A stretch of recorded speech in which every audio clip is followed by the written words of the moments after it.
இன்னைக்கு நம்ம வீடியோல ஒரு முக்கியமான விஷயத்தை பத்தி பார்க்க போறோம். மகாத்மா காந்தினாலே நம்ம எல்லாருக்கும் ஞாபகம் வருது அகிம்சை, அப்புறம் அமைதி. ஆனா அவர் சொன்னதுலயே ரொம்ப பவர்ஃபுல்லான ஒரு விஷயம் தைரியம்.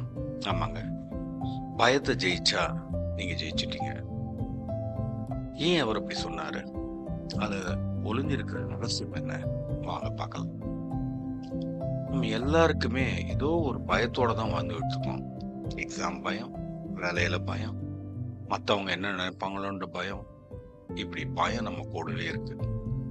காந்திஜி என்ன சொல்றாருன்னா, பயம்ன்றது ஒரு இருட்டு அறை மாதிரி. அங்க சத்தியம் இருக்காது, நேர்மையும் இருக்காது. ஒரு மனுஷன் பயத்துல இருக்க வரைக்கும் அவனால உண்மையான சுதந்திரத்தை அனுபவிக்கவே முடியாது. நிறைய பேர் நினைச்சிட்டு இருக்காங்க, காந்தி அமைதியா இருக்க சொன்னாரு, அதனால பயந்து ஓடுறது தப்பு இல்லைன்னு. ஆனா அதுதான் கிடையாது.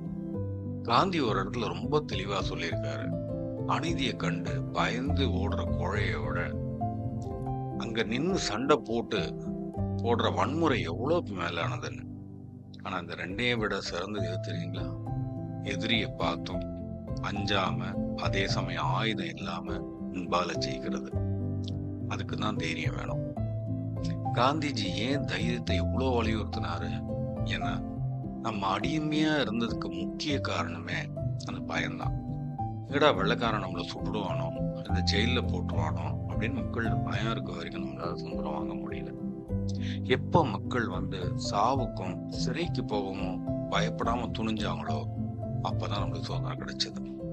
இது நம்ம பர்சனல் லைஃபுக்கும் சரியா பொருந்தும். இப்போ இனிமே எதை கண்டு பயப்படாதீங்க. உண்மையான பாதையில நடந்தா உங்களுக்கு தைரியம் தானாவே வரும். பயத்தை ஜெயிச்சிட்டீங்கன்னா நிஜமாவே நீங்க வாழ்க்கையை ஜெயிச்சிட்டீங்க. இந்த வீடியோ உங்களுக்கு பிடிச்சிருந்தா லைக் பண்ணுங்க, உங்க நண்பர்களுக்கு ஷேர் பண்ணுங்க, மறக்காம நம்ம சேனலுக்கு சப்ஸ்கிரைப் பண்ணுங்க. நன்றி.